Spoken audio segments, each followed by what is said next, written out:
8-3, dot products.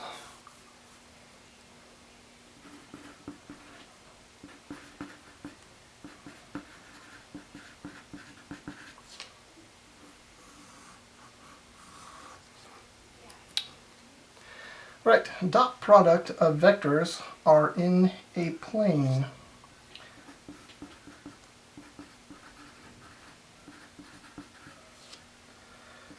Of vectors in a plane.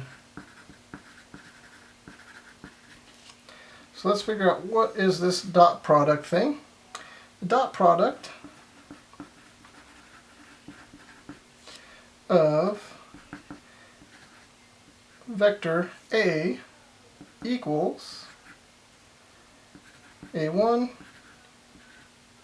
A2, and vector B equals B1, B2 is defined as, so the dot product of A and B, of vector A and vector B, is defined as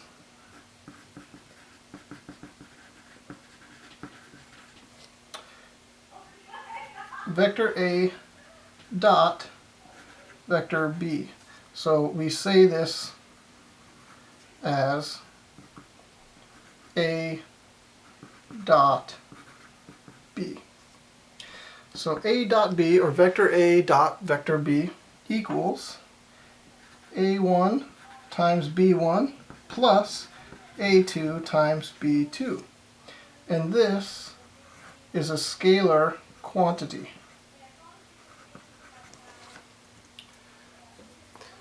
Okay, a little bit more and then we'll do some examples. The other thing we need to know here is something called orthogonal vectors. Orthogonal vectors.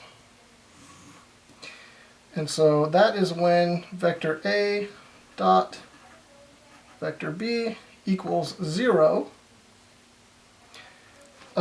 When that happens, that means that these vectors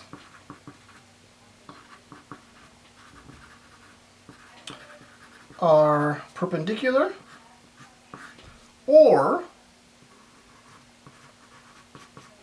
one of the vectors equals 0.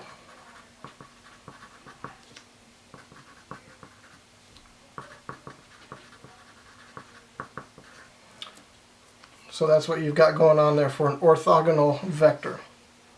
All right, how can we use this? So let's do an example. Find the dot product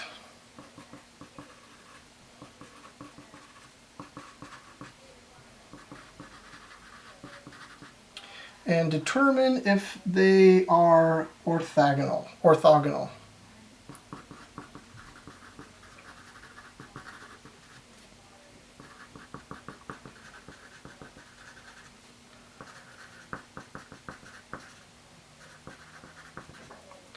Okay, A. Let's do this example. U equals 3, 6. V equals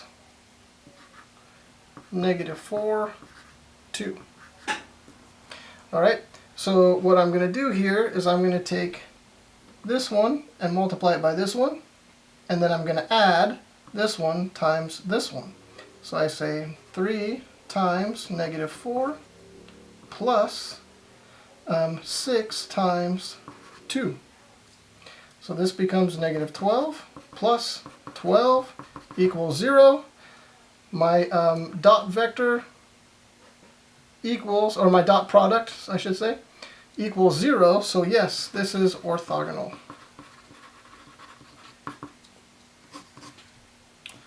That's all there is to it. Let's try 2 more. B, U equals 2, 5, and V equals, vector V equals 8, 4. and then I'm going to give you another one here, C. U equals -2, -3, and V equals 9, -6. All right, do these two right now, and we'll come back in a second and we'll go through them together. Pause. All right, unpause. Let's do these. So I just say the x value times the x value, 2 times 8, plus 5 times 4, which 5 times 4. So that equals 16 plus 20, which equals 36. So the dot product of u and v here in this scenario is 36. And since this does not equal 0, no, this is not orthogonal. Now I'm going to do these two, -2 times 9 plus -3 times -6. That gives me -18 plus +18 equals 0. This is orthogonal. Hopefully you got those two right. Let's move on. Properties of dot product.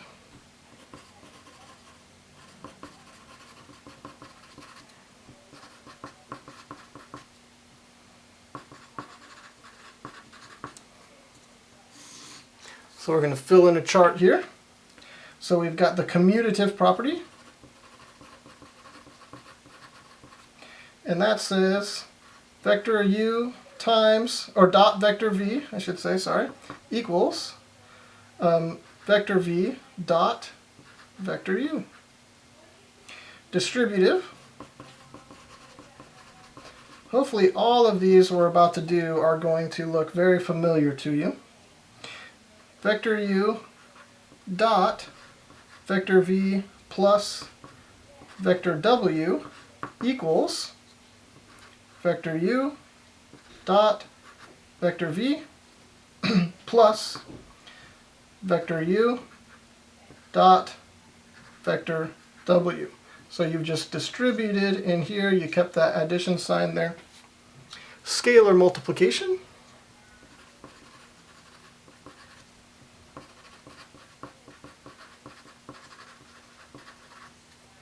I've got k times vector u dot vector v. This looks a lot like distributive, so, well, similar. Okay, so you've got k, that's the scalar, times vector u dot vector v, or oops, let's write it a little differently. Or vector u dot k times vector v. So the scalar gets multiplied by either one of these guys, and it turns out it gets distributed this way. Just like when you're multiplying 6 times a times b, you can multiply a times 6 times b, or 6 times a times b, or b times a times 6. It all gets multiplied together. So similar situation here. Two more of these properties. Zero vector dot product.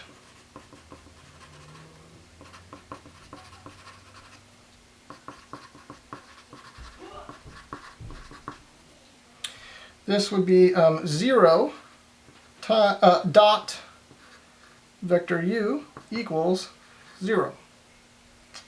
Okay, and the last one, dot product and vector magnitude. Dot product and vector magnitude. So remember, well, let's just do it this way. Vector u dot vector u equals the absolute value of vector u squared. We'll use this, we'll look at this in just a minute. All right, so make sure you got that all written down there. Pause it if you need to. we're just going to do one more page of notes for 8-3. There we go. Use dot product to find magnitude.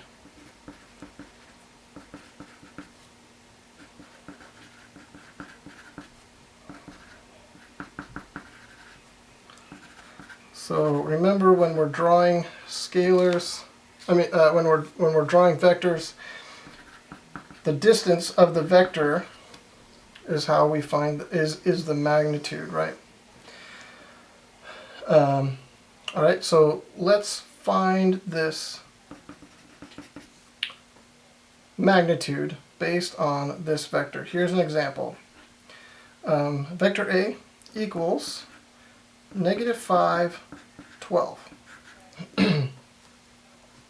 So the magnitude is the distance between -5 and on the x-axis and 12 on the y-axis, right? Probably. Okay. So let's let us now. No, that's not right. What am I saying? Let's find this. Let's find the magnitude here. Absolute value of vector A squared equals vector A dot vector A, which is the same as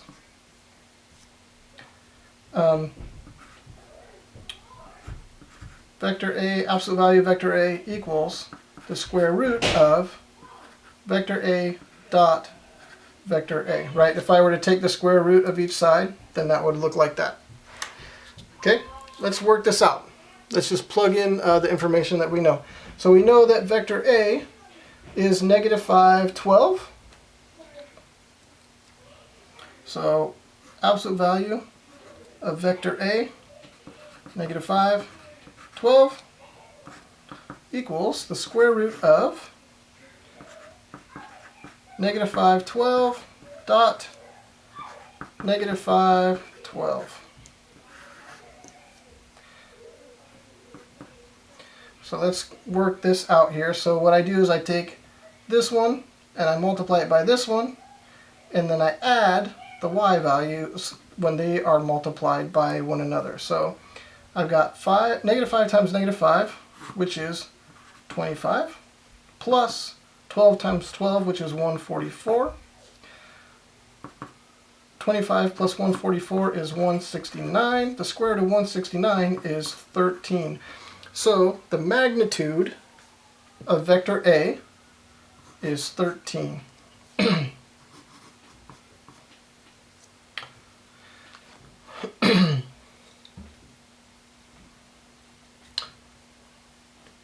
Let's do another one.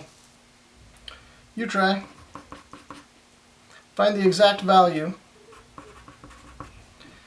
meaning don't use the calculator and round and that kind of stuff.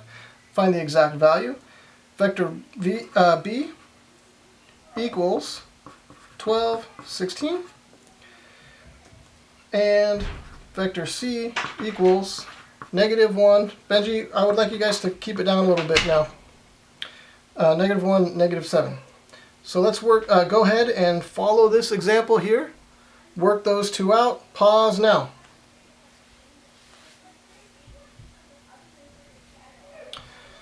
Okay.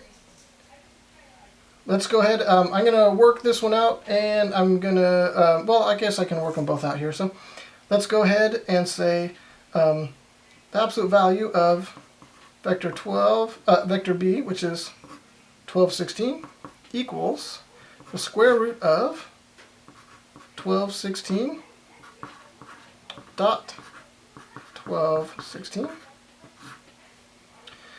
And then I should have 12 times 12, which is 144, the square root of that, plus 16 times 16, what is that real quick?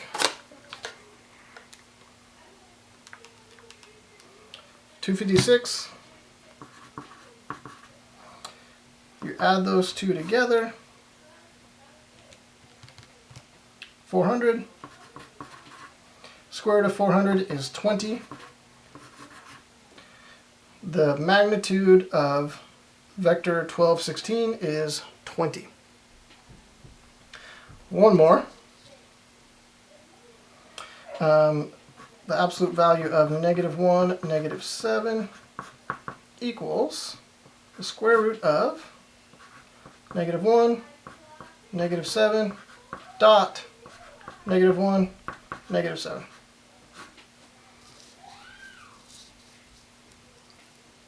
There we go. That one times that one. So -1 times -1 is +1, plus -7 times -7, which is 49. So I've got the square root of 50, and then I need to say, okay, this is 2 times 25. The square root of 25 is 5, so I've got 5 times the square root of 2 is my exact value of the magnitude of vector C. Alright, hope you guys got those all right. We're going to do one more little bit here, and we're going to find the angle between two vectors.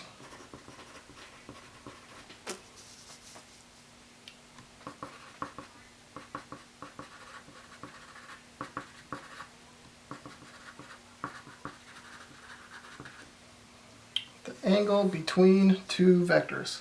So the formula for this is cosine of theta equals vector A dot vector B over the absolute value of vector A times the absolute value of vector B. So this is the formula we're going to use. We're going to do a couple examples and we'll be done with this lesson. So here we go. Example, and we're going to do this to the nearest tenth.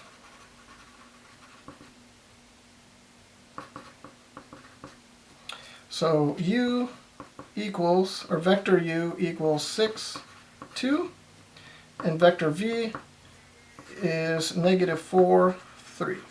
So we're going to try to find the angle that these two vectors would make if we put them together. So we find the cosine of theta equals, we're going to do the vector dot the other vector, so u dot v, so 6 times -4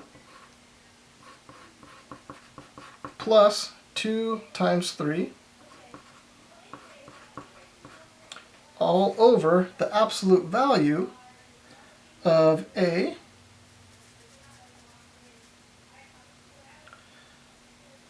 so that would be, let's see here, the absolute value of 6, 2 times the absolute value of -4, 3.